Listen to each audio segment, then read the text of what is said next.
glaucoma service at Moorfields Eye Hospital and also at the UCL Institute of Ophthalmology in London. I'm going to talk about the epidemiology and classification of primary angle closure. This is something that I've been working on since 1995, and the work that we did then has led to a revised classification, which is now the international standard for clinical research, and also provides a good framework for managing this important condition.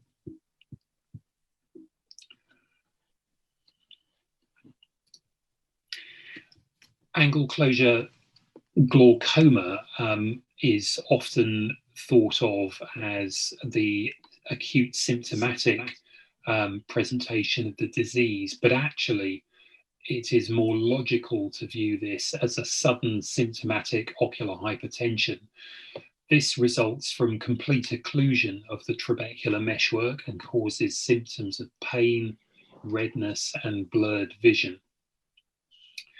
With prompt recognition and appropriate treatment, the condition now in the UK now has a good visual prognosis. It used to be regarded as a leading cause of blindness, but I don't think this is necessarily the case anymore. If patients do present promptly and they're managed appropriately, the results are generally good. Angle closure presentations, and particularly the acute variant, have been declining. My first night on duty as a resident at Moorfields Eye Hospital, I can remember admitting 6 cases of acute angle closure. These days, we rarely have more than 2 in a week.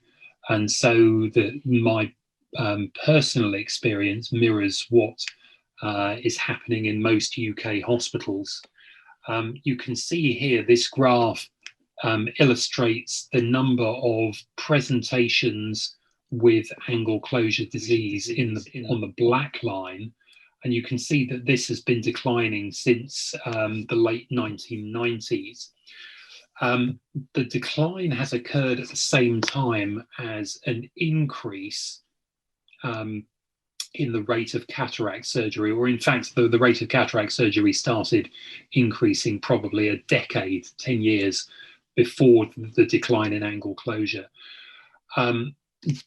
It's been said that this may have, the cataract surgical rate may have had an impact on the rate of angle closure disease, but we've argued that it could also be due to an increase in the rates of laser iridotomy. You can see here illustrated in green the figures for Australia, and in the UK the figures in blue, with the Australians showing an increase in iridotomy rates very clearly since the end of the 1990s. And in the UK, from about 2003 onwards, there's been a year-on-year rise in rates of laser iridotomy. However, some of my colleagues in Scotland have looked at the relationship between acute presentations of angle closure and cataract surgery, and you can see that the lines, the solid line in black is the rate of presentation with acute angle closure, and the dotted line with the squares at the top is the rate of cataract surgery, and these 2 lines appear to be mirror images of each other. If we then look at the rate of laser iridotomy, there was actually a decrease between the late 90s and around 2008, at which time the rate of laser iridotomies then suddenly increased. But there doesn't seem to be any relationship between the decline in acute angle closure and the rate of laser iridotomy. So it does look like cataract surgery is more closely related to the rate of angle closure.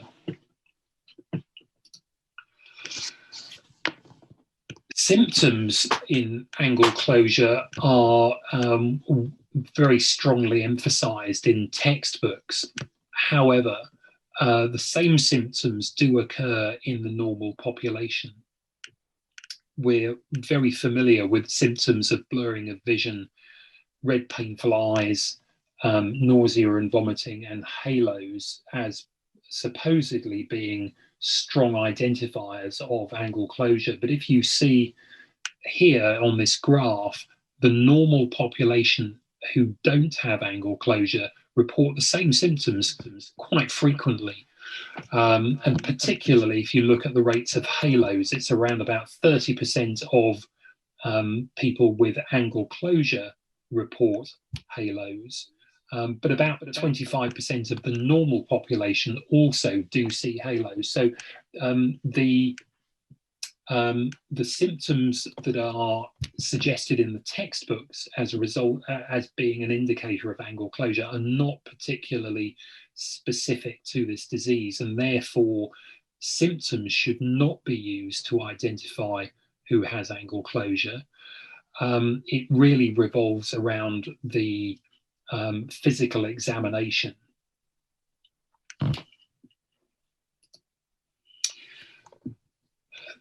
The feature that identifies angle closure is contact between the iris and the trabecular meshwork. This is an anterior segment OCT examination that was carried out on the same person. You can see on the left-hand side, this is before phacoemulsification lens extraction with a very narrow drainage channel. Following phaco with a much thinner in posterior chamber intraocular lens, you can see the drainage channel is now wide open. So the angle closure disease has been very effectively addressed by phaco. The risk factors for the condition are those that are associated with anterior segment biometry. So older people, women, East Asian people, and those in lower socioeconomic status groups are the ones who have shallower anterior chambers and are at greater risk of developing angle closure disease. The natural history of angle closure disease starts off with a narrow drainage angle. This is where there is iridotrabecular contact for more than 6 clock hours or more than 180 degrees of the angle circumference. The intraocular pressure is normal at this stage, and there's no evidence of peripheral anterior synecdoche. In the next stage, my apologies, let's try and go back. In the next stage,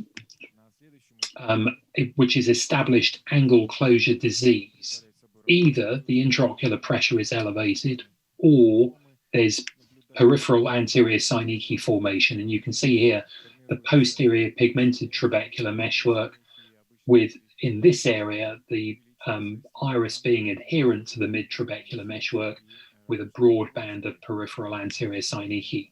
So either PAS or raised intraocular pressure or both. However, at this stage, the visual function is normal. There is no damage to the optic nerve. And then in the later stage with glaucoma, there is damage to the optic nerve and visual field loss. So we've got a 3-stage condition which starts off with an anatomically narrow angle, a second stage of disease where the pressure is raised or there's PAS, and a third stage where there is glaucomatous optic neuropathy. Sometimes you will see people who apparently progress from having just a narrow angle to having established glaucoma without there being documented elevated intraocular pressure. We think that this is due to intermittent pressure elevations that aren't being detected on the occasional clinical examinations. We know that the rate of angle closure disease seems to be lowest in European nations and is highest in East Asia, particularly among Chinese populations. It may be even higher among the indigenous people that live in the Arctic regions, such as Greenland, Alaska, and probably even northern Russia. However, the prevalence of angle closure with glaucoma, when there is damage to the optic nerve head and there's visual field loss, is not particularly low. So we've taken data from population prevalence studies where the methodology has been sufficient to identify angle closure glaucoma if it was present. And the data, when amalgamated, suggests that about 1 person in 200 over the age of 40 has angle closure glaucoma. And so these are white European people. This is not in East Asians, this is in white Europeans. Over the age of 70, it's around about 1%, 1 person in 100 who has angle closure with glaucoma, meaning optic nerve damage and visual field loss. 3/4 of these people are female. The majority, about 5 out of 6, occur with asymptomatic presentations. So they don't present with an acute attack. They are generally asymptomatic and again can only be identified with careful examination and detection of the physical signs. Because biometry is associated with the risk of angle closure, we've looked at the axial length data from a population study that my group carried out in the east of England, and this is a predominantly white rural population. 1% of this group had axial lengths less than 21 millimeters, and about 1 person in 400 had an axial length of less than 20 millimeters. So there are quite a few of these people with shorter axial lengths around. We found that smaller eyes were more common in women, as you would expect, and this appears to be due to shorter height and particularly prevalent in people with a relatively low body mass index.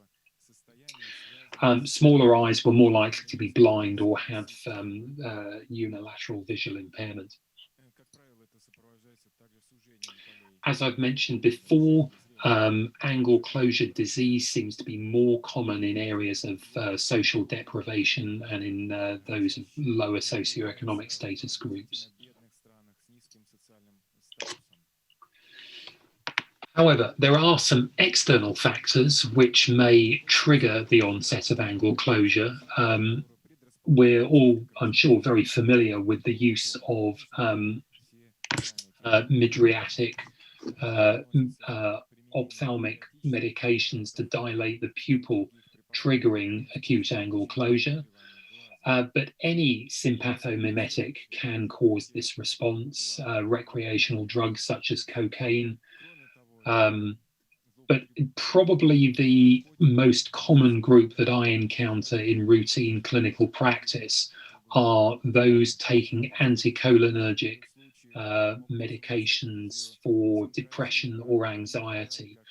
Tricyclic antidepressants and selective serotonin reuptake inhibitors are in widespread use in certainly in London, and I think throughout the UK and Europe, North America. And these do seem to increase the rates or the risk of patients developing angle closure.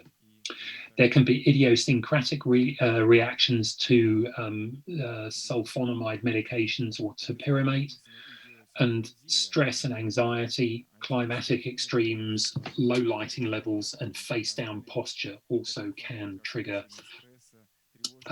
angle closure attacks. Just to give you an idea of the size of the risk of SSRI medication, this paper from Taiwan suggests that it's approximately an 8-fold excess risk for people taking higher doses of SSRIs, putting them at risk of angle closure.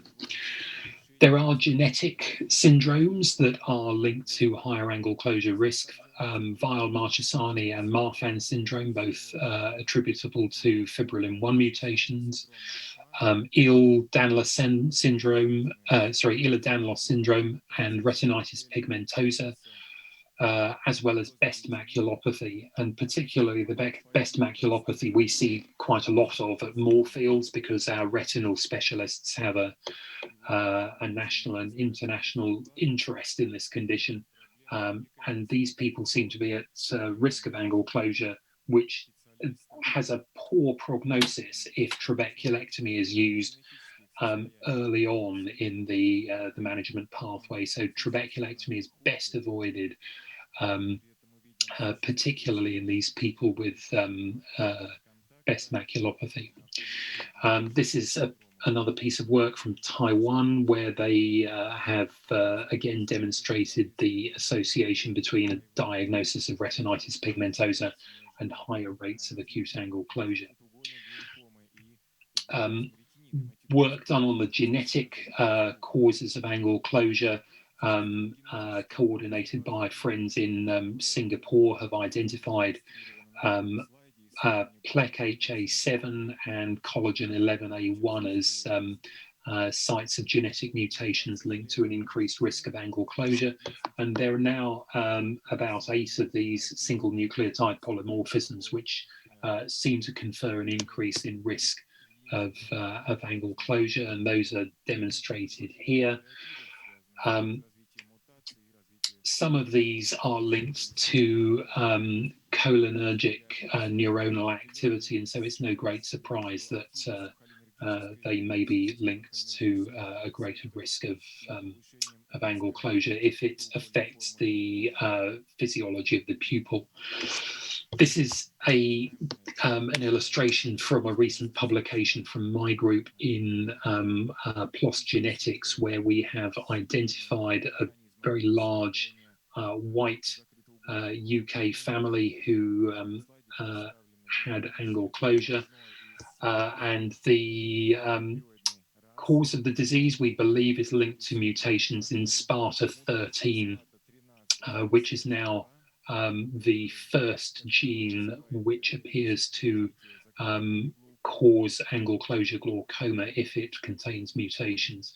So just to summarize the genetics, we believe that the effects range from relatively static to relatively dynamic.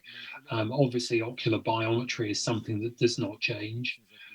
Connective tissue characteristics and the interaction with fluid dynamics are more variable, and so we probably will see the connective tissues influencing the effect of fluid movement inside the eye, leading to a greater risk of angle closure in susceptible individuals who carry genetic mutations. So in summary, angle closure glaucoma is defined by iridotrabecular contact. Its frequency appears to be declining in Western Europe and North America in response to higher phaco rates. The staging of disease is now widely based on physical signs, using that 3-stage of narrow angle closure disease and angle closure with glaucoma. That classification system has been used in the major clinical trials, which have helped us formulate an evidence-based management pathway for this condition. Symptoms should not be relied on to reliably diagnose this condition. And the incidence of acute angle closure is relatively low, even in high-risk individuals, based on some research that colleagues in the US and China worked on with my group, which we published in the Lancet last year. The rates of acute angle closure in people with narrow angles are relatively low. Thank you very much for your attention, and I will just pause the recording there.